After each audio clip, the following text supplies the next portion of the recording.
அனைவருக்கும் என்னுடைய காலை வணக்கங்கள். மாற்றம் ஒன்றே மாறாதது அப்படின்னு தலைப்பு கொடுத்திருக்காங்க.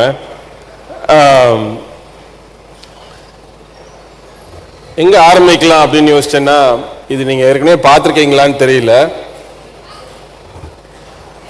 நம்ம தமிழ்நாடு இன்னைக்கு இந்தியா லெவல்ல கிட்டத்தட்ட நம்பர் 1 மாநிலமா பல சோஷியல் அண்ட் எக்கனாமிக் குறியீடுகள்ல இருக்கு.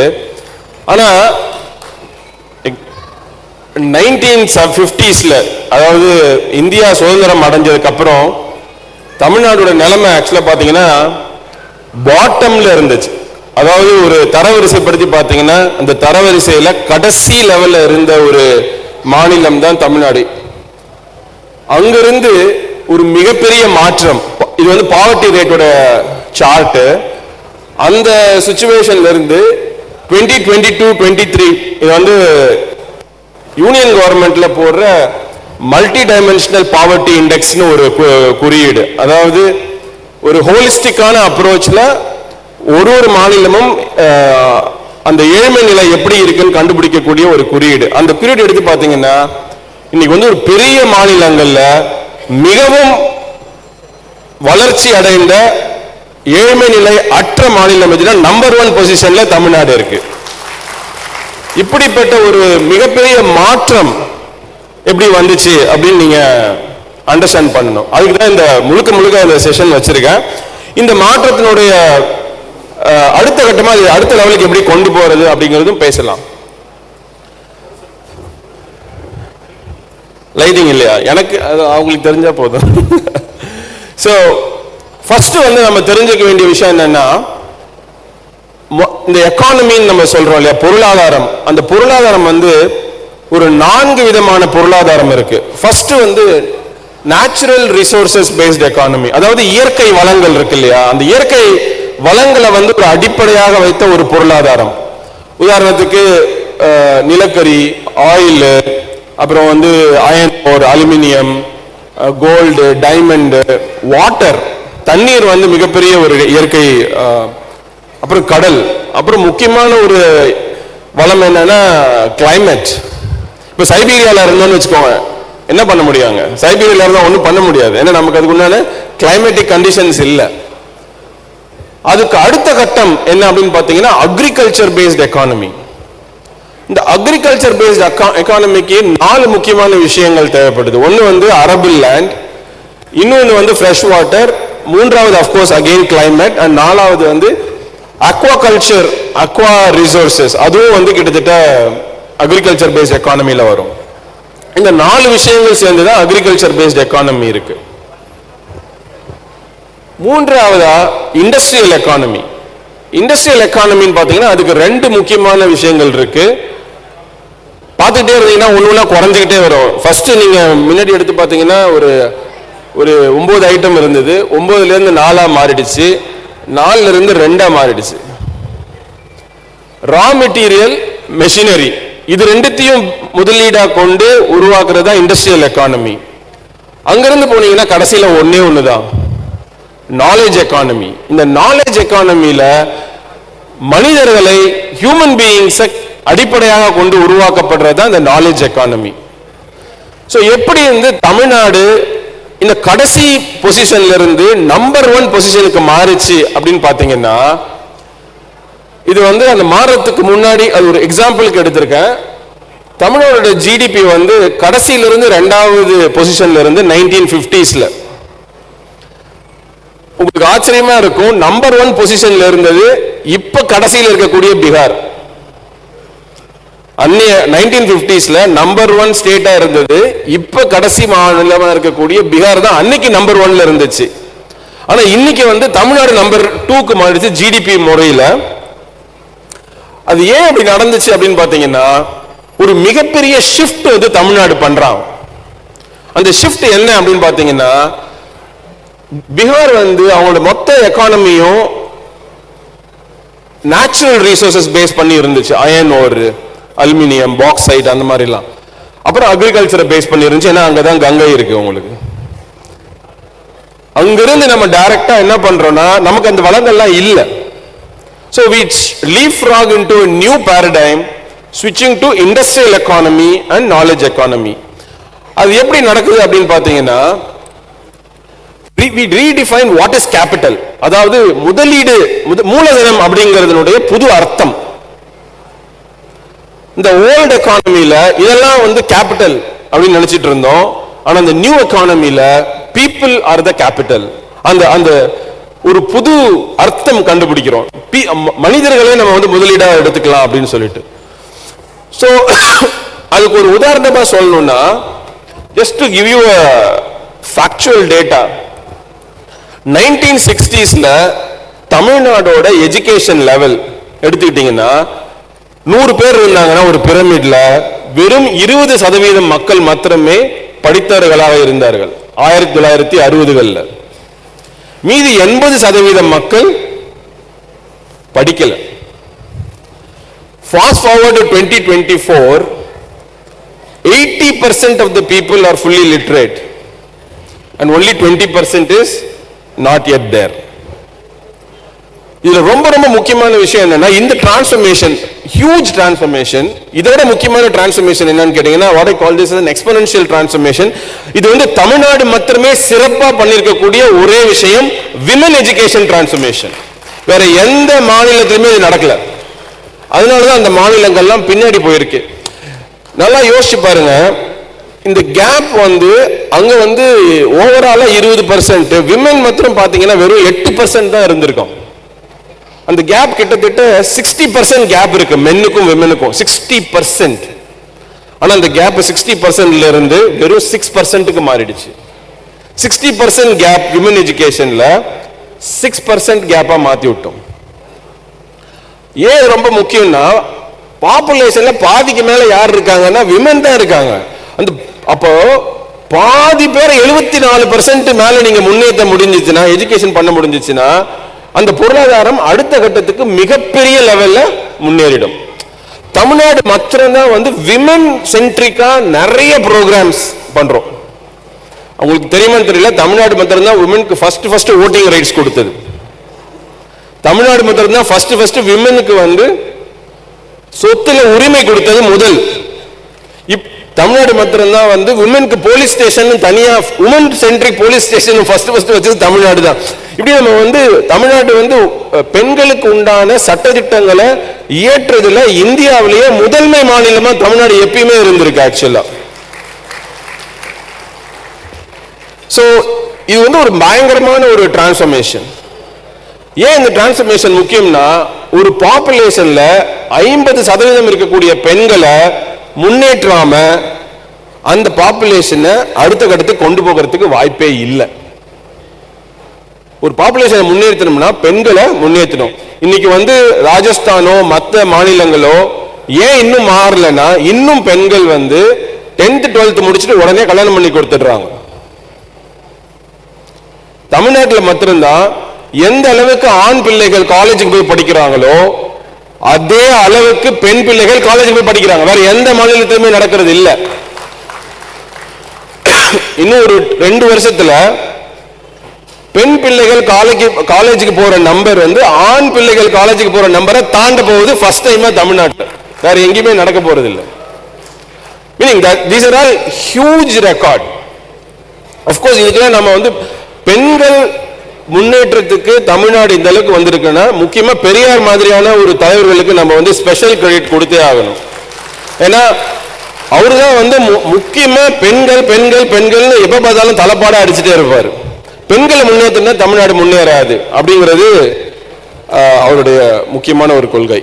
நெக்ஸ்ட், சோ இந்த எஜுகேஷன் ஏன் மற்ற மாநிலங்கள்ல வந்து முன்மையா எடுக்க முடியல அப்படின்னு கேட்டீங்கன்னா, ஒரு மனுஷனுக்கு பேசிக் நீட்ஸ் சொல்லக்கூடிய உணவு, ட்ரெஸ், அப்புறம் வீடு, தங்குறதுக்கு வீடு, இந்த 3 கிடைக்கலன்னா படிக்கிறத பத்தி அவங்களுக்கு படிக்கிறது ப்ரையாரிட்டியா வராது. படிக்கிறதுக்கு முக்கியத்துவம் வரணும்னா இந்த 3த்தையும் தாண்டி போகணும். படிக்கிறது முக்கியமா வரணும்னா இது 3த்தையும் தாண்டி போகணும். அப்பதான் படிப்பு வந்து அடுத்த, ஏன்னா ஒருத்தவங்க சாப்பாட்டுக்கே வழி இல்லைன்னு வச்சுக்கோங்களேன். சரி,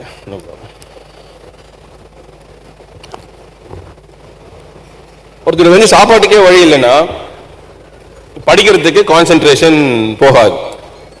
ஸோ தமிழ்நாட்டில் வந்து நம்ம ஒரு ஜென்ரலாக ஒரு கமெண்ட் சொல்லுவோம், நிறைய வந்து இலவசங்கள் கொடுக்குறாங்க அப்படின்னு சொல்லிட்டு. பட் ஆனால் நமக்கு அதில் என்ன ஒரு புரிதல் இருக்கிறது இல்லை அப்படின்னா, இலவசங்கள் சொல்லி சில சமயத்தில் கொச்சைப்படுத்துறோம். This call social welfare programmes. இந்த சோஷியல் வெல்ஃபேர் ப்ரோக்ராம்ஸ் என்ன பண்ணுதுன்னு கேட்டீங்கன்னா, இந்த மூணுத்தையும் கொண்டு போய் அவங்களுக்கு கொடுக்குது. இந்த மூணுத்தையும் அதுல கொஞ்சம் நிறைய பிரச்சனைகள் இருக்கு, சரியா மக்களுக்கு போய் சேர மாட்டேங்குது, நடுவில் கொஞ்சம் அடிச்சிடுறாங்க, இந்த மாதிரி ப்ராப்ளம்ஸ் எல்லாம் இருக்கு. ஓகேங்களா? அதெல்லாம் வந்து நம்ம பர்ஃபெக்டா நடக்கல. ஆனா பர்ஃபெக்டா நடக்காம இருந்தா கூட ஒரு 80% 70% நல்லா நடந்தா கூட it is very very important, very very good. Because பெரும்பான்மையான மக்கள் அடித்தட்டு மட்டத்தில் இருக்காங்க இல்லையா, அந்த அடித்தட்டு மட்டத்தில் இருக்கக்கூடிய பெரும்பான்மையான மக்களுக்கு இந்த மூணு கிடைச்சிடுச்சுன்னா எஜுகேஷன் அவங்களுக்கு ப்ரையாரிட்டியா வந்துடும். அது ரொம்ப ரொம்ப முக்கியமான விஷயம். அடுத்தது இந்த பெரிய டிரான்ஸ்ஃபர்மேஷனுக்கு ஒரு 4 பெரிய மாஸ்டர் ஸ்ட்ரோக்ஸ் நடந்திருக்குன்னு தமிழ்நாட்டில் சொல்லலாம். அந்த 4 மாஸ்டர் ஸ்ட்ரோக்ஸ் என்ன அப்படின்னு கேட்டீங்கன்னா, ஃபர்ஸ்ட் அந்த எஜுகேஷன் பேஸ்டு மாஸ்டர் ஸ்ட்ரோக், அது 1A கூட சொல்லலாம். ஏன்னா 2 விதமான எஜுகேஷன் மாஸ்டர் ஸ்ட்ரோக். 1950s வெறும் 6000 ஸ்கூல் இருந்த தமிழ்நாட்டில், வெறும் 6000 ஸ்கூல் இருந்த தமிழ்நாட்டில் ஒரே 10 வருஷத்துல 27,000 ஸ்கூல் உருவான. Just in 10 years 27,000 schools, right? Of course இது காமராஜ் அவர்களுடைய மிகப்பெரிய கான்ட்ரிபியூஷன் டு தமிழ்நாடு. அதோட ரிசல்ட்டா என்ன ஆச்சுன்னு கேட்டீங்கன்னா, 20-30% ஸ்கூல் குழந்தைங்க போயிட்டு இருந்த ஒரு சிச்சுவேஷன்ல இருந்து 77% குழந்தைங்க ஸ்கூலுக்கு போக ஆரம்பிச்சாங்க. ஸோ இதுல தான் நீங்க அந்த மதிய உணவுன்னு நம்ம சொல்றோம் இல்லையா, அதுவும் ஒரு விதமான இலவசம் தான். ஆனா அந்த நான் ஏற்கனவே சொன்னதை ஞாபகம் வச்சுக்கோங்க, சாப்பாடு உடை இருக்கிறதுக்கு இடம் இல்லைன்னா படிக்க முடியாது. ஸோ அது அந்த கரெக்டா கனெக்ட் பண்றாங்க.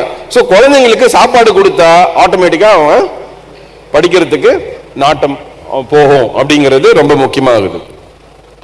அடுத்த மாஸ்டர் ஸ்ட்ரோக் என்ன அப்படின்னு கேட்டீங்கன்னா, ஹையர் எஜுகேஷன். இது கண்டினியூஸ் எஜுகேஷன்ல தான். 1980s முன்னாடி வெறும் 40 இன்ஜினியரிங் காலேஜ் இருந்த தமிழ்நாட்டில் 1980s அப்புறம் இன்னைக்கு கிட்டத்தட்ட 550 இன்ஜினியரிங் காலேஜஸ் வந்து இன்னைக்கு ஒரு 500 குறைஞ்சிடுச்சு. அது கொஞ்சம் இன்ஜினியரிங் காலேஜஸ் க்ளோஸ் பண்ணிட்டாங்க. ஏன்னா படிக்கிறவங்களோட காலேஜ் நிறைய ஆயிடுச்சு தமிழ்நாட்டில். இப்போ வேற பிரச்சனை என்ன, நம்ம பாப்புலேஷன் குறையுது, நம்ம பாப்புலேஷன் மாத்திரம் குறைஞ்சிட்டே இருக்கு. அதனால காலேஜஸ்ல எண்ணிக்கை அவ்வளவு தேவைப்படலை. ஸோ கிட்டத்தட்ட 12 மடங்கு, ஒரு 12 மடங்கு ஒரு 20 வருஷத்துல காலேஜஸ் இன்க்ரீஸ் ஆயிருக்கு. இன்னைக்கு சவுத் ஏசியாவோட எஜுகேஷன் கேபிட்டல் இந்தியால இல்ல, சவுத் ஏசியாவோட எஜுகேஷன் கேபிட்டல் என்னன்னு கேட்டீங்கன்னா தமிழ்நாடு தான், வேற எங்கேயும் கிடையாது. இவ்வளவு பெரிய கான்சென்ட்ரேஷனான ஒரு talented student infrastructure, college infrastructure வேற எங்கேயுமே கிடையாது. நிறைய பேர் என்ன சொல்றோம் அப்படின்னு கேட்டீங்கன்னா, இல்ல சார் காலேஜ்லாம் நல்லா தான் இருக்கு, ஆனா ஸ்டூடெண்ட்ஸ்க்குலாம் சரியா நாலேஜ் இல்ல, சரியான குவாலிட்டி இல்ல, நம்பர்ஸ் தான் இருக்கு, குவான்டிட்டி இருக்கு, குவாலிட்டி இல்ல. பட் அதுவும் ஒரு மித்து தான். இந்தியாவில் இருக்கக்கூடிய டாப் 100 காலேஜஸ், இந்தியாவில் இருக்கக்கூடிய டாப் 100 காலேஜஸ்ல 37 காலேஜ் தமிழ்நாட்டில் மாத்திரமே இருக்கு. ஒரே மாநிலம் 1% தாண்டி 1/3 விட அதிகம், 1/3 33%, 37% காலேஜஸ் தமிழ்நாட்டில் மாத்திரமே இருக்கு. இதெல்லாம் வந்து ஒரு மிகப்பெரிய அச்சீவ்மெண்ட் ஃபார் தமிழ்நாடு. இது எல்லாமே லாஸ்ட் 60 இயர்ஸ்ல நடந்திருக்கு. Last 60 years. அதுக்கு அடுத்தது வந்து டெல்லி வந்து ஒரு அன்ஃபேர் அட்வான்டேஜ். ஏன்னா அது வந்து நேஷனல் கேபிட்டல், அதுல எல்லாரும் ஆட்டோமேட்டிக்கா போயிருங்க. அது கேரளா வந்து 3rd இருக்கு. கேரளா வந்து 16%, அது டபுள் போட்டீங்கன்னா 32%. நம்ம கேரளாவோட அதிகமா இருக்கும். கேரளாவுக்கு டபுள் 37% இருக்கும். ஏன்னா ஜென்ரலா என்ன சொல்லுவாங்கன்னா, கேரளா தான் நல்லா எஜுகேட்டட் மாநிலம் அப்படின்னு சொல்லுவாங்க. அப்படிலாம் கிடையாது, தமிழ்நாடு தான் எப்படி எஜுகேட்டட் மாநிலம் ஆக்சுவலா. ஆனா நீ கேரளால இருக்கும், கேரளா மக்கள் தப்பா நினைச்சு போறாங்க. ஸோ யாரையும் குறைச்சி மதிப்பிடுறது, நம்மளை நாம பெருமையா சொல்லிக்கும் போது மற்றவங்களை குறைக்க வேண்டிய அவசியம் இல்லை. ஸோ ரெண்டாவது மாஸ்டர் ஸ்ட்ரோக் நமக்கு வந்து சில சமயத்தில் புரியாத ஒரு மாஸ்டர் ஸ்ட்ரோக் என்னன்னா, தமிழ்நாட்டில் மாத்திரமே இந்தியாவில் இருமொழி கொள்கை இருக்கு, வேற எந்த மாநிலமும் இல்லை. அது ரொம்ப ரொம்ப முக்கியமான விஷயம். ஏன் அப்படின்னு நினைக்கிறேன்னா, இது இந்தி எதிர்ப்பு அப்படின்னு நம்ம நினைக்க கூடாது. ஆக்சுவலா இங்கிலீஷ் ப்ரமோஷன் அப்படின்னு நம்ம நினைக்கணும். அதான் ரொம்ப ரொம்ப முக்கியமான விஷயம். இது இந்தி எதிர்ப்பை விட இங்கிலீஷை ப்ரொமோட் பண்றது. ஏன் அப்படின்னா, இங்கிலீஷ் தான் இன்னைக்கு குளோபல் லாங்குவேஜ். இங்கிலீஷ் இருக்கிறதுனால தான் நம்ம பசங்கள்லாம் பார்த்தீங்கன்னா இன்னைக்கு படிச்சு முடிச்சுட்டு யாரும் டெல்லி பாம்பே நாளைக்கு போறது இல்லை. எல்லாரும் எங்க போறாங்கன்னா லண்டன் போறாங்க, நியூயார்க் போறாங்க, ஆஸ்திரேலியா போறாங்க. அப்படி ஐடியில் முடிச்சுட்டு போறவங்க எல்லாருமே மிகப்பெரிய அட்வான்டேஜா போறாங்க. அதுக்கு ஒரு அடிப்படை என்ன இருந்துச்சு அப்படின்னு கேட்டீங்கன்னா இங்கிலீஷ். நம்ம இந்த மும்மொழி கொள்கை எடுத்தோம்னா என்ன இருக்குன்னு கேட்டீங்கன்னா, இங்கிலீஷோட இடத்த ஹிந்தி பிடிச்சிருக்கும். அப்ப என்ன இருக்குன்னா தமிழ், அப்புறம் ஹிந்தி, அப்புறம் இங்கிலீஷ் கடைசியில போயிருக்கும். அப்ப என்ன ஆயிருக்கும், நம்மளுடைய இங்கிலீஷ் நாலேஜ் ரொம்ப ரொம்ப கம்மியா இருக்கும். நம்மளால குளோபல் லெவல்ல கம்பீட் பண்றதுக்கு ஆப்பர்ச்சுனிட்டியே கிடைச்சிருக்காது. இன்னைக்கு தமிழ்நாடு நம்பர் 1 மாநிலமா இருக்குன்னா அதுக்கு ரெண்டாவது முக்கியமான கொள்கை இந்த இருமொழி கொள்கை. அதனால நம்ம ரொம்ப எந்த அளவுக்கு நம்ம தமிழை பாராட்டுறோமோ அந்த அளவுக்கு நம்ம இங்கிலீஷும் பாராட்டணும். ஏன்னா கிட்டத்தட்ட ரெண்டு கண் மாதிரி, ஒரு கண்ணு தமிழ், ஒரு கண்ணு இங்கிலீஷ். அது ரெண்டுத்தையும் விட முடியாது நம்மளால. மூன்றாவது ரொம்ப முக்கியமான விஷயம் வந்து சோஷியல் ஜஸ்டிஸ். சோஷியல் ஜஸ்டிஸ்னா என்ன அப்படின்னு பாத்தீங்கன்னா, டோட்டலா சோஷியல் இன்க்ளூஷன். அதாவது சமூகத்தில் இருக்கிற எல்லா இன மக்களையும் இன்னைக்கு கூட நீங்க காலையில ரொம்ப பியூட்டிஃபுல்லா பண்ணாங்க. ஒரு இஸ்லாமிய சமூகத்திலிருந்து இந்து மதத்தை பத்தி பேசினாங்க, ஒரு கிறிஸ்துவ சமூகத்திலிருந்து இஸ்லாமிய சமூகத்தை பத்தி பேசினாங்க, ஒரு இஸ்லாமியர் வந்து திருப்பியும் இப்படி வந்து ரொம்ப ரொம்ப யுனிக்கா இருந்துச்சு. அப்ப என்ன ஆகுதுன்னா, இந்த ஒவ்வொரு மதமும் அவங்க தனிப்பட்ட ஒரு கொள்கை. ஆனா ஒரு சொசைட்டியா நம்ம எல்லாரும் ஒன்னா சேர்ந்து முன்னேறலன்னா சொசைட்டியை அடுத்த கட்டத்துக்கு கொண்டு போக முடியாது. சோசியலா யாரையுமே நம்ம தனிமைப்படுத்தி வச்சிருக்க முடியாது. எல்லாரையும் இன்க்ளூட் பண்ணாதான் அடுத்த லெவலுக்கு கொண்டு போக முடியும். அப்படிங்கிறது அந்த சோசியல் இன்க்ளூஷன். அது எதுல வரணும் அப்படின்னு கேட்டீங்கன்னா, எஜுகேஷன்ல வரணும், வேலை வாய்ப்புல வரணும், சொசைட்டில வரணும், முக்கியமா பிசினஸ்ல வரணும். எல்லா சமூகத்தில் இருக்கிறவங்களும் பிசினஸ்ல வரணும். இப்போ நீங்க நார்த்ல போனீங்கன்னா எஜுகேஷன்ல பாத்தீங்கன்னா ஒரு 5-6 பேர் தான் இருப்பாங்க. அவங்களோட லாஸ்ட் நேம். தமிழ்நாட்டில் ஒரு முக்கியமான விஷயம் என்னன்னா, நம்ம ஜாதிலாம் யாருன்னு யாருக்குமே தெரியாது. மதம் மாத்திரம் தான் அவர்களுக்கு கண்டுபிடிக்க முடியும். ஏன்னா பேர்ல வந்து கிறிஸ்டியன் பேரு, முஸ்லீம் பேரு, ஹிந்து பேருன்னு கண்டுபிடிச்சிக்கலாம். ஆனா ஹிந்து பேருக்குள்ள எந்த ஜாதியும் உங்களுக்கு கண்டுபிடிக்க முடியாது. ஏன்னா எங்க அப்பா பேரு சம்பந்தம், என் பேரு சுரேஷ் சம்பந்தம், என் ஜாதி உங்களுக்கு கண்டுபிடிக்க முடியாது. தமிழ்நாட்டை தாண்டி வேற எங்க போனீங்கன்னாலும் தேவகவுடா அப்படின்னு போட்டீங்கன்னா கர்நாடகால ஒரு கவுடா சமூகத்தை சேர்ந்தவர்னு கண்டுபிடிச்சிடலாம் இல்லையா? ரெட்டி அப்படின்னு போனீங்கன்னா ஆந்திரால ஒரு ரெட்டி சமூகத்தை சேர்ந்தவரும் கண்டுபிடிச்சிடலாம். நாயுடுனா ஒரு நாயுடு சமூகத்தை சேர்ந்தவரும் கண்டுபிடிச்சிடலாம். நார்த்ல போனீங்கன்னா திரிவேதி அப்படிங்கன்னா அவர் என்னன்னு கண்டுபிடிச்சிடலாம். சர்மா, சிங், எல்லாருடைய லாஸ்ட் நேமை வச்சு நீங்க அவங்க என்ன ஜாதிய சமூகத்தை சேர்ந்தவங்கன்றதை கண்டுபிடிச்சிடலாம். தமிழ்நாட்டில் மாத்திரம்தான் ஆக்சுவலா உங்களை நீங்க எந்த ஜாதியும் அவ்வளவு சீக்கிரம் கண்டுபிடிக்க முடியாது. அதுவும் தமிழ்நாட்டோட மிக சிறப்பான ஒரு விஷயம். அதனாலதான் இன்னும் எலெக்ஷன்ல நம்மள கஷ்டமா இருக்கு. நார்த் இந்தியன் பார்ட்டிஸ் வந்து நம்மள பெனிட்ரேட் பண்ண முடியல. ஏன்னா ஜாதி வந்து நம்மளால பிரிச்சு எலெக்ஷன்ல வின் பண்ண முடியாது. ஏன்னா யார் என்ன ஜாதின்னு கண்டுபிடிக்கிறது ரொம்ப கஷ்டம். சோ என்ன சொல்ல வந்தேன் அப்படின்னு கேட்டீங்கன்னா, இந்த 4 விஷயங்கள்லயும் சோஷியலா இன்க்ளூட் பண்ணலன்னா தமிழ்நாடு அடுத்த கட்டத்துக்கு கொண்டு போக முடியாது. இது பண்றதுக்கு தான் நமக்கு ரிசர்வேஷன் இருக்கு. இந்த ரிசர்வேஷன் என்ன பண்ணுது அப்படின்னு கேட்டீங்கன்னா, எஜுகேஷன்லயும் வேலை வாய்ப்புகளையும் நம்ம ரிசர்வேஷன் வந்து அதாவது தனிமைப்படுத்தப்பட்ட மக்களுக்கு ஒரு உறுதுணையா இருக்கு. அது நம்ம ஜென்ரலா நம்ம என்னன்னா வாட்ஸ்அப்ல வர்ற இன்ஃபர்மேஷன்லாம் வச்சுக்கிட்டு நம்ம சரியான புரிதல் இருக்கிறது இல்லை. அதுல அதுக்கு ஒரு சின்ன படம் போட்டு காப்பீங்கன்னு நினைச்சோம். நம்ம எல்லாரும் ஈக்குவலா தானே ட்ரீட் பண்ணணும், அது என்ன சில பேருக்கு மாத்திரம் தனி சிறப்பு அப்படின்னு நம்ம கேட்கிறோம். அந்த ஈக்குவலா ட்ரீட் பண்றது என்னன்னா, இந்த மாதிரி சமூகத்தில் இப்படிப்பட்ட ஏற்றத்தாழ்வுகள் இருக்கும் பொழுது நீங்க எல்லாருக்கும் ஈக்குவலா ட்ரீட் பண்ணீங்கன்னா இந்த சின்ன பையனால அந்த கேமை பார்க்கவே முடியாது. ஒரு கிரிக்கெட் மேட்ச் நடந்துட்டு இருக்கு, ஒவ்வொருத்தவங்களும் வேற வேற லெவல்ல இருக்காங்க. சோ இந்த சின்ன பையனும் கேமை பார்க்கலன்னா அவனுக்கு 2 ஸ்டூல் கொடுக்க வேண்டியிருக்கு. இதுதான் ஈக்குவாலிட்டிக்கும் ஈக்விட்டிக்கும் உள்ள difference. What we need in the society is not equality. What we need in the society is equity. Fair competition for everyone. ஒரு 100 மீட்டர் பந்தயம் ஓடுறாங்கன்னு வச்சுக்கோங்களேன். ஒரு 100 மீட்டர் பந்தயம் ஓடுறாங்க. ஒரு பையனுக்கு ஒரு கால் இல்லை, மற்றவங்களுக்கெல்லாம் 2 காலும் இருக்கு. அவனையும் அதே 100 மீட்டர் பந்தயத்தில் ஓட வச்சு அவன் கடைசியில வந்துட்டான் அப்படின்னு சொன்னீங்கன்னா எவ்வளவு அபத்தமா இருக்குமோ, அந்த மாதிரி தான் இந்த சோஷியல் ஜஸ்டிஸும். அதை நிவர்த்தி பண்றதுக்கு தான் நம்ம ரிசர்வேஷன் பாலிசிஸ்ல பண்ணோம். இது எல்லாமே இன்டகிரேட்டடா பண்ணதுனால மாத்திரம்தான் தமிழ்நாடு இன்னைக்கு கடைசியில இருந்து நம்பர் 1 வந்திருக்கு. இதெல்லாம் தனித்தனியா பார்க்க முடியாது. இது எல்லாமே ஒரு ஒருங்கிணைந்த ஸ்ட்ராட்டஜி. சோ 4வது மாஸ்டர் ஸ்ட்ரோக் என்ன அப்படின்னு கேட்டீங்கன்னா, தமிழ்நாடுல மாத்திரம்தான் இண்டஸ்ட்ரியலைசேஷனை மிகப்பெரிய லெவல்ல பண்ணிருக்கோம். 1969ல டிட்கோ ஃபார்ம் பண்றோம். 1970s சிட்கோ ஃபார்ம் பண்றோம். அதாவது TIDCO Tamil Nadu industrial development corporation, 70sல ஸ்மால் இண்டஸ்ட்ரீஸ் டெவலப்மெண்ட் கார்பரேஷன், அப்புறம் 1971ல சிப்காட், 2000ல IT policy and Tidel park start பண்றோம் தமிழ்நாட்டுல. தமிழ்நாடு தான் ஃபர்ஸ்ட் ஐடி பாலிசி இந்தியாவுக்கே ஃபர்ஸ்ட் போறாங்க. நம்மள பார்த்து அவங்க டெல்லியில காப்பி அடிக்கிறாங்க. ஃபர்ஸ்ட் நாம தான் போடுறோம். சோ of course unfortunately இது எல்லாமே கலைஞர் பண்ணதா இருக்கு. இது கோஇன்சிடென்ஸ், அதனால டிஎம்கே வரேன்னு சொல்லிடாதீங்க. சோ நான் அனலைஸ் பண்ணதுல ஃபார்ச்சுனேட்லி இது எல்லாமே கலைஞர் பீரியட்ல நடந்ததா இருக்கு. ஓகேங்களா. இண்டஸ்ட்ரியலைசேஷனுக்கு ரொம்ப ரொம்ப முக்கியமான விஷயங்கள் எல்லாமே அந்த பீரியட்ல நடந்துச்சு.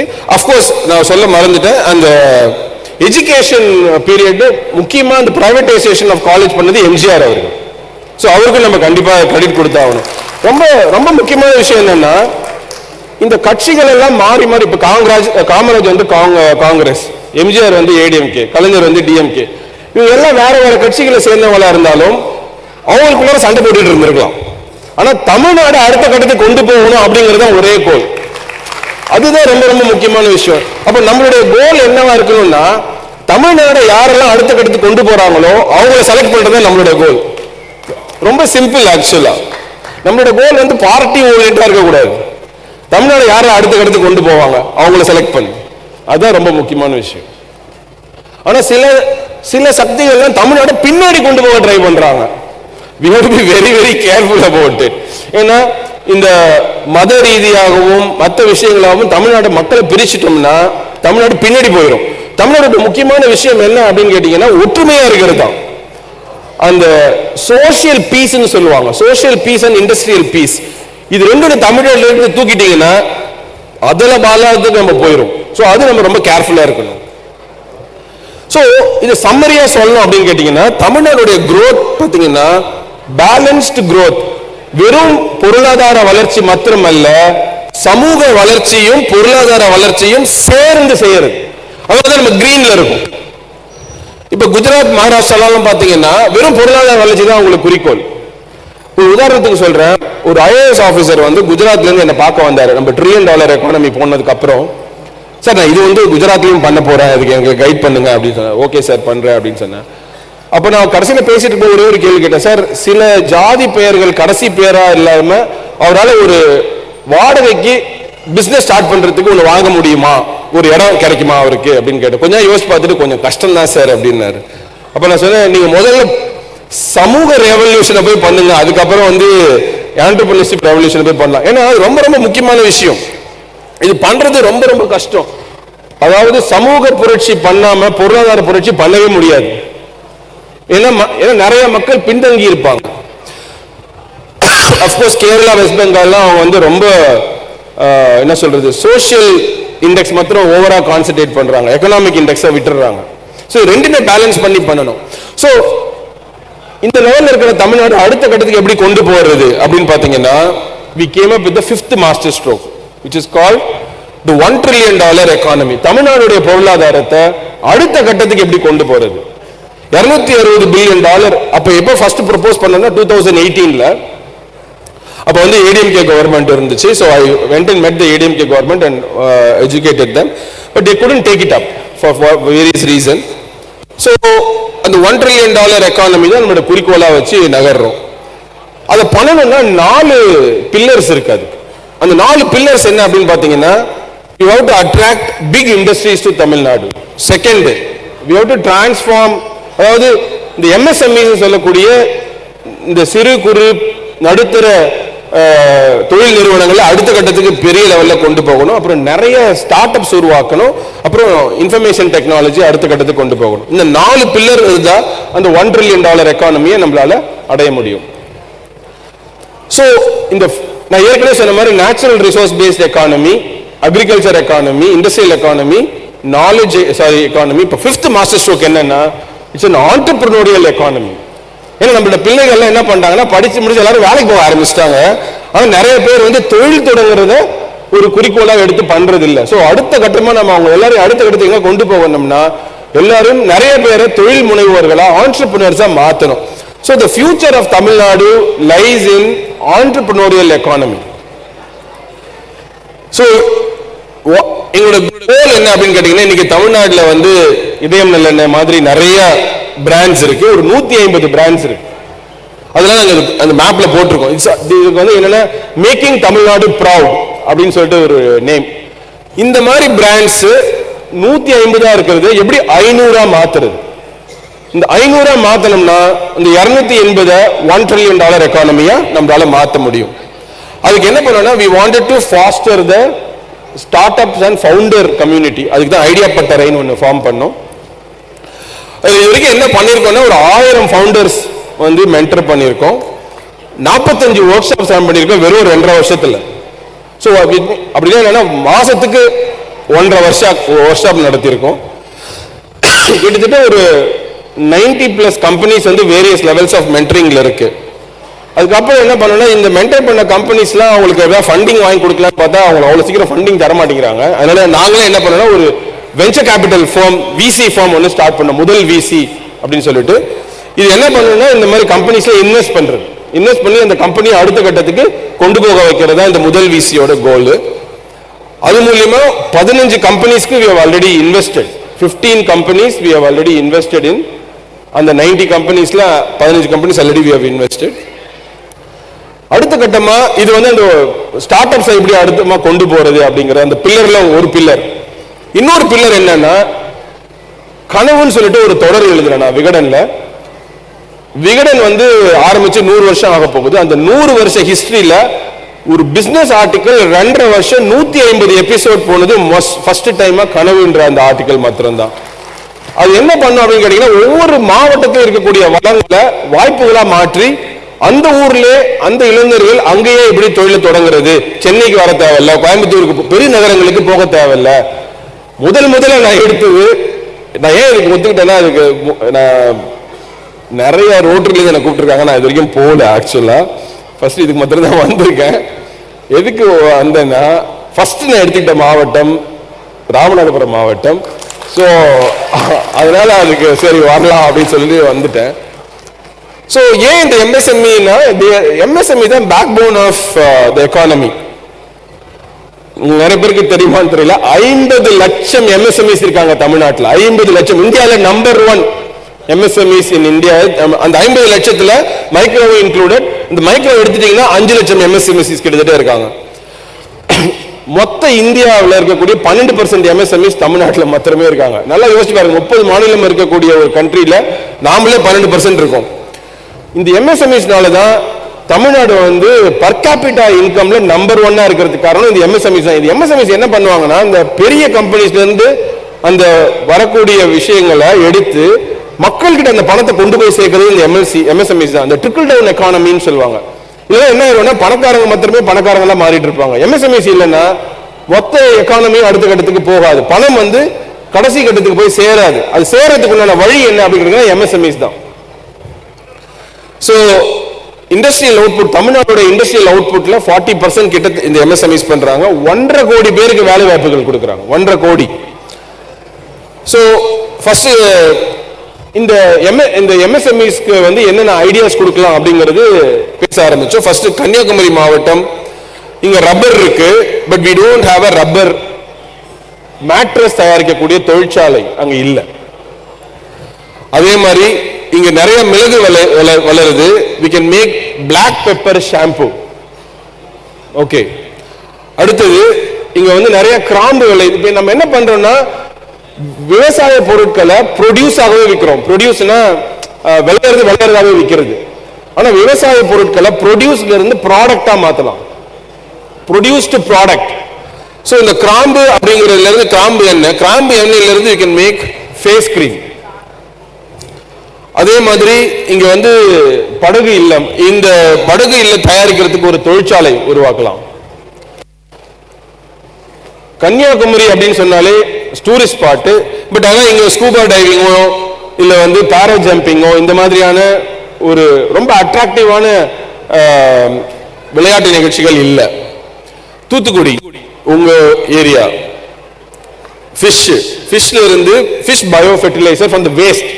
நிறைய டைம் நாங்க என்ன எடுத்திருக்கோம்னா வீணா போற பொருள்ல இருந்து எப்படி ஒரு வேல்யூபிள் ப்ராடக்ட் உருவாக்குறது அப்படிங்கிறது. முத்து உங்களுக்கு தெரியும், ஆனா பிளாக் பேர்ல் முத்தை விட பல மடங்கு வேல்யூ அதிகம். அது நம்ம அதுக்குண்டான ஒரு இன்ஃப்ராஸ்ட்ரக்சர் உருவாக்கலாம். கொத்தமல்லி நிறைய வளருது. அங்கிருந்து கொத்தமல்லிக்கு மாத்திரை தயாரிக்க முடியும். அதுல இருந்து டேப்லெட் இந்த லிவ் 52 மாதிரி ஒரு டப்பால இருந்துச்சுன்னா அப்படியே சாப்பிடலாம். ஏன்னா அதுக்கு நிறைய ஹெல்த் பெனிஃபிட்ஸ் இருக்கு. தூத்துக்குடினால மேக்ரோன் இருக்கு. ஆனா என்னன்னா நம்ம மேக்ரோன் வந்து ரொம்ப லோக்கலா ப்ரொடியூஸ் பண்றோம். ஒரு எத்தனை பேர் ஃபெரோ ரோஷர் சாப்பிட்டுருக்கீங்க? அது ஒரு சாக்லேட். அது இன்டர்நேஷனல் லெவல். அந்த இன்டர்நேஷனல் லெவலுக்கு அந்த ப்ராடக்ட் எப்படி உருவாக்குறதுன்னு நமக்கு தெரியல. நம்ம லோக்கலா வித்து ஸ்ட்ரீட்ல வித்துட்டு இருக்கோம். ஆக்சுவலா அதான் கூட ப்ராப்ளம். ஸோ இந்த மேக்ரோனை வந்து இன்டர்நேஷனல் பிராண்ட் மாதிரி எப்படி உருவாக்குறது? அப்புறம் திருநெல்வேலி, அங்க வந்து உங்களுக்கு தெரியும் விண்மில்ஸ் இருக்கு. அங்க டேட்டா சென்டர், கம்ப்யூட்டர்ஸ்க்கு உண்டான டேட்டா சென்டரை அங்க நிறுவலாம். திருநெல்வேலியில தான் குக்வேர் இண்டஸ்ட்ரி இருக்கு. அந்த குக்வேர் இண்டஸ்ட்ரி பழைய மாதிரியே இருக்கு. அதை மாடர்னைஸ் பண்ணலாம். இந்த மாதிரி கம்ப்ளீட்டா ஸ்மார்ட் குக்வேரா மாத்தலாம். கொஞ்சம் பேர் பண்ணிட்டு இருக்காங்க. பெரிய லெவல்ல அதை டிரான்ஸ்ஃபார்ம் பண்ணலாம். விருதுநகர், நான் கொஞ்சம் இங்க வந்திருக்க உங்களுடைய டிஸ்ட்ரிக்ட் கொஞ்சம் எடுத்துக்கிட்டேன். அங்க சிக்கரியில இன்னுலின் ஒரு வேதியியல் பொருள் இருக்கு. அதை வந்து ஒரு ஹை வேல்யூ ப்ராடக்ட் அதை எக்ஸ்ட்ராக்ட் பண்ண முடியும். சிக்கரியில இருந்து பெட் ஃபுட், அதாவது இந்த பூனை நாய்க்கு உண்டான பெட் ஃபுட் நம்மளால உருவாக்க முடியும். அங்க நிறைய பேப்பர் இருக்கு விருதுநகர் ஏரியால. அங்க இருந்து டீ பேக் இண்டஸ்ட்ரீஸ் உருவாக்கலாம். நெல்லிக்காய் வளருது. நெல்லிக்காயில இருந்து we can make digestive candies, amla candies. ஜிஞ்சர்ல இருந்து ஃபுட் பேட், அதாவது ஜிஞ்சர்ல வந்து ஒரு ஸ்பெஷல் குணம் இருக்கு. அது கால் வீக்கம்லாம் குறையணும்னா அது ஒரு பேட் மாதிரி வந்து காலில் ஒட்டிட்டீங்கன்னா அதுல இருந்து கால் வீக்கம்லாம் குறையறதுக்கு வழி இருக்கு. அந்த மாதிரி ஒரு ப்ராடக்ட் உருவாக்கலாம். சன்ஃபிளவர், நம்ம இங்க நிறைய வந்து இந்த சூரியகாந்தி எண்ணெயில இருந்து எண்ணெய் எடுத்ததுக்கு அப்புறம் அந்த மீதி கேக் வரும். அதாவது அந்த புண்ணாக்குன்னு சொல்லுவோம் இல்லையா, அந்த புண்ணாக்கை எடுத்து ஃபிஷ் ஃபுட் நம்மளால பண்ண முடியும். ஆக்சுவலா ராமநாதபுரம், அஃப்கோர்ஸ் அங்க வந்து ராமநாதபுரம் மிளகாய் உங்களுக்கு சொல்ல தேவையில்லை. அது ஒரு ஸ்பெஷல் மிளகாய். அதுல இருந்து வந்து we can make Tabasco sauce மாதிரி ஒரு சில்லி சாஸ். டொபாஸ்கோ சாஸ் வந்து அந்த ஒரே ஒரு கம்பெனி மாத்திரம் 1000 கோடி ரூபாய் பண்றாங்க வெறும் மிளகா சாஸ் வித்து உலகம் முழுக்க. ஜஸ்ட் ஒரு company they do 1000 crores by selling chili sauce. But நாம என்ன பண்றோம்னா மிளகா வந்து அரைச்சி விற்கிறோம். அவ்வளவுதான். நமக்கு ஒண்ணு என்ன பண்றதுன்னு தெரியல. அதே மாதிரி ராமநாதபுரத்துல பனை மரம் இருக்கு. we can make palm juice, it totally untapped potential. நம்ம பனை மரத்துல இருந்து வர்ற அந்த பனை வெள்ளத்துல சாக்லேட் பண்ணும்போது ரொம்ப லோக்கலா பண்றோம். நம்ம பண்ண வேண்டிய சாக்லேட் இப்படி இருக்கணும். இப்படி இருந்துச்சுன்னா எக்ஸ்போர்ட் பண்ணலாம். நம்ம பண்ற குவாலிட்டி எல்லாமே வந்து தெருவில் வைக்கிறோம். அந்த பனை ஓலையில மடிச்சு வைக்கிறோம். அது நம்மளால பேக்கேஜ் பண்ண முடியல. அது ஒரு வேர்ல்ட் கிளாஸ் ப்ராடக்டை நம்மளால உருவாக்க முடியல. இந்த மாதிரி உருவாக்கணும் ஆக்சுவலா. அதே மாதிரி பனையிலிருந்து ஒயின் நம்மளால தயாரிக்க முடியும். இந்த ஒயின் நம்ம எக்ஸ்போர்ட் பண்ணிடலாம். ஏன்னா தமிழ்நாட்டில் வந்து சாராயம் பத்தி பேசினா ரொம்ப சென்சிட்டிவான topic. You can actually export the wine, right? So அதே மாதிரி நுங்கு ஜூஸ், இதுக்கு பயங்கர வேல்யூ இருக்கும். இப்போ லிச்சி ஜூஸ் குடிக்கிறோம். லிச்சி ஜூஸ் வாங்கி குடிக்கிறீங்க எல்லாரும். ஆனால் நுங்கு ஜூஸ் குடிக்கிறீங்களா? குடிக்கிறது இல்லை. ஏன்னா நம்ம அதை நம்மளால பேக்கேஜ் பண்ணி மார்க்கெட் பண்ண முடியல. அப்புறம் தென்காசி இங்க இருக்கீங்கல்ல, யா. ஸோ ஆவாரம்பூ, தென்காசியில் ஆவாரம்பூல இருந்து கம்ப்ளீட் பேபி கேர் ஒரு ப்ராடக்ட் செட் நம்மளால உருவாக்க முடியும். அதே மாதிரி diabetes food ulcer ointment create பண்ண முடியும் ஆவாரம் பூல இருந்து. அங்க சுண்ணாம்பு இருக்கு, அதுல இருந்து ஹைட்ரேட்டட் லைம் உருவாக்க முடியும். எல்லா ஐடியாஸும் இருக்கு. நீங்க டேட்டா சென்டர்ல இருந்து ஆரம்பிச்சு, ஃபுட் ப்ராடக்ட்ஸ்ல இருந்து ஆரம்பிச்சு, கெமிக்கல் ப்ராடக்ட்ல இருந்து ஆரம்பிச்சு, ஹெல்த் கேர், ஃபேஸ் கிரீம், எல்லாமே பண்ண முடியும் ஆக்சுவலா. அதாவது உம்மி அரிசி அரைச்சதுக்கு அப்புறம் வர்ற உம்மியில இருந்து ரைஸ் பிராண்ட் வேக்ஸ் கிரியேட் பண்ண முடியும். இதெல்லாம் பெரிய பெரிய இதுக்கெல்லாம் ஆர்டிகல் பப்ளிக்கா இருக்கு. நீங்க கூகுள் பண்ணி பாத்தீங்கன்னா கனவு ஆர்டிகல் சுய சம்பந்தம் போட்டீங்கன்னா விகடன்ல வரும். எல்லாமே இருக்கு, நீங்க போய் படிச்சு பார்க்கலாம். ஃப்ரீயா இருக்கு. You can just read it online. எல்லாமே ஆல்ரெடி பப்ளிஷ். அதுக்கு வீடியோஸ் இருக்கு யூடியூப்ல, வேணா நீங்க போய் பார்க்கலாம். ஸோ எலுமிச்சை பழத்துல இருந்து சிட்ரிக் ஆசிட் இண்டஸ்ட்ரி ஒன்று உருவாக்க முடியும். அதே மாதிரி எலுமிச்சை தோல் இருக்கு இல்லையா, இந்த ஜூஸ்ல இருந்து எப்படின்னா அந்த ஜூஸை எடுத்துட்டீங்கன்னா ஆசிட் வந்துடும். அந்த தோல் என்ன பண்றதுன்னா அதுல இருந்து ஃப்ரேக்ரன்ஸ் பிரீட்ஸ், அந்த கார்ல எல்லாம் வாசனையா இருக்கும், அதை நம்ம உருவாக்க முடியும். அது எதையுமே வேஸ்ட் பண்ண வேண்டிய அவசியம் இல்லை. வேஸ்ட்ல இருந்து நம்ம புது ப்ராடக்ட்ஸ் உருவாக்க முடியும். அப்புறம் சிவகங்கை, அங்கேயும் சில்லி இருக்கு. சில்லி ஜாம் பண்ணலாம், சில்லி ஆயில் பண்ணலாம். அங்க வெஜிடபிள்ஸ் இருக்கு, வெஜிடபிள் எனர்ஜைசர் ட்ரிங்க் பண்ணலாம். மேங்கோ இருக்கு, மேங்கோல இருந்து மேங்கோ எலக்ட்ரோலைட்ஸ் பண்ணலாம். கீரை இருக்கு, கீரையில இருந்து கீரை நம்ம சாப்பிட மாட்டேங்கிறாங்க குழந்தைங்க, அதை வந்து டேப்லெட் வடிவில் அப்படியே சாப்பிட்ற மாதிரி கொண்டு போகலாம். அப்புறம் மதுரை, இது மதுரையில் வந்து டிஜிட்டல். இப்போ ஒரு தமிழ்நாட்டில் ஒரு ப்ராப்ளம் என்னன்னா, இப்போ ராமோஜி ராவ் திரைப்பட நகரம் ஆந்திராவில் இருக்கு. நம்ம ஷூட்டிங் இப்போ அங்கே போய் பண்ண வேண்டியதா போச்சு. தமிழ்நாட்டில் அப்படிப்பட்ட ஒரு திரைப்பட நகரம் இல்லை. அது சென்னையில் வைக்கிறத விட மதுரையில் வைக்கிறது பெட்டர் அப்படின்னு சொல்லிட்டு மதுரையில் வந்து ஒரு மிகப்பெரிய டிஜிட்டல் பிலிம் இண்டஸ்ட்ரி செட்டப் பண்ணலாம். அஃப்கோர்ஸ் இது கவர்மெண்ட் தான் பண்ண முடியும், இது தனியார் பண்ண முடியுமான்னு தெரியல, பட் மேபி பண்ணலாமா கூட இருக்கலாம். கரும்பு சக்கை வேஸ்டா போகுது இல்லையா, அதுல இருந்து இன்னைக்கு பிளாஸ்டிக் வந்து பேன் பண்ணிட்டாங்க, அதுல இருந்து பேப்பர் பேக்ஸ் பண்ண முடியும் ஆக்சுவலா. அது மாதிரி வெள்ளை சோளத்துல இருந்து அகைன் ஜோவர் ஒயின் அப்படின்னு சொல்லிட்டு ஒரு ஸ்பெஷல் விதமான ஒயின் பண்ணலாம். மதுரையில இருந்து தூத்துக்குடிக்கு இண்டஸ்ட்ரியல் காரிடார் இந்த மாதிரி ஒன்று செட்டப் பண்ணலாம். அதுக்கு ஒரு பிளான் கூட போட்டோம். உதாரணத்துக்கு மதுரை அங்க இருக்கிற விருதுநகர் வழியா ஆண்டிப்பட்டி வழியா தூத்துக்குடி போர்ட்டுக்கு போகக்கூடிய அந்த ரோடு ஃபுல்லா ரூட் 42 ரூட் 44 சொல்லிட்டு அமெரிக்காவில் ஒரு ரோடு இருக்கு. அந்த ரோடு ஃபுல்லா பாத்தீங்கன்னா இண்டஸ்ட்ரியல் காரிடார் இருக்கும். அந்த மாதிரி ஒரு மாடல்ல பாஸ்டன்ல ரூட் 128 அந்த ரோடு எக்ஸாம்பிளுக்கு போட்டு காமிச்சோம். அந்த ரோடு ஃபுல்லா வந்து இண்டஸ்ட்ரியல் காரிடார் இருக்கும். அந்த மாதிரி ஒரு காரிடாரை வந்து மதுரை டு தூத்துக்குடி நம்மளால அமைக்க முடியும் அப்படின்னு சொல்லி எழுதியிருந்தோம். அப்புறம் கிருஷ்ணகிரியில பாத்தீங்கன்னா மாம்பழம் வந்து நிறைய வளருது. சேலத்துல மாம்பழம் கிடையாது ஆக்சுவலா. சேலம் மாம்பழம் நம்ம சொல்றது கிருஷ்ணகிரியில இருக்கு. பழசுல வந்து கிருஷ்ணகிரி சேலம் எல்லாம் ஒரே மாவட்டத்தில் இருந்துச்சு. ஆக்சுவலா மாம்பழம் வந்து கிருஷ்ணகிரியில தான் நிறைய இருக்கு.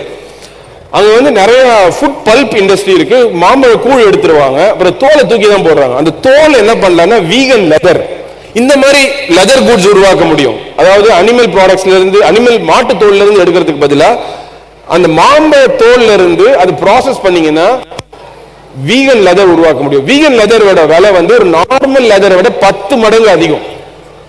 அது வந்து இந்த மாதிரியான ப்ராடக்ட்ஸ் நம்மளால உருவாக்க முடியும்.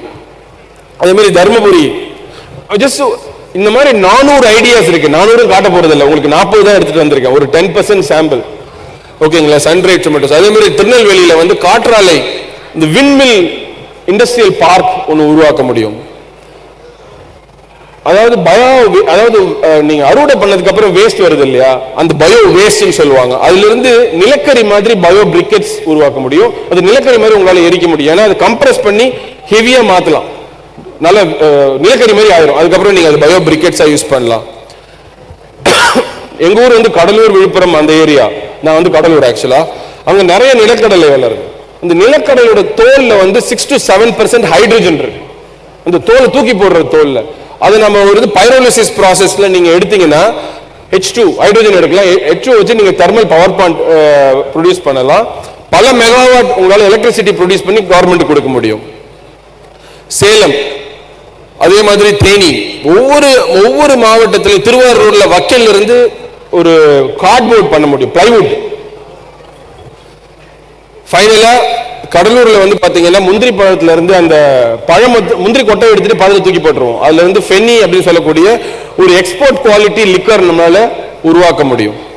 சோ இப்படி நம்ம தமிழ்நாட்டை அடுத்த கட்டத்துக்கு கொண்டு போகணும்னா, அந்த பெரிய மாற்றம் கொண்டு போகணும்னா, இந்த $260 பில்லியன் இருந்து கிட்டத்தட்ட $1 ட்ரில்லியன் 2030 கொண்டு போகணும்னா இந்த 4 விஷயங்களை நம்மளால பண்ணோம்னா மிகப்பெரிய லெவல்ல பண்ண முடியும் அப்படின்னு சொல்லி உங்களுடைய கோஆபரேஷன்லாம் அதுக்கு கேட்டுக்கொண்டு விடைபெறுகிறேன். நன்றி, வணக்கம். If you want to என்ன நீங்க தொடர்பு கொள்ளணும்னா இதை நீங்க ஸ்கேன் பண்ணீங்கன்னா you will be able to reach with me. Thank you very much. If you have any questions, I'm happy to answer.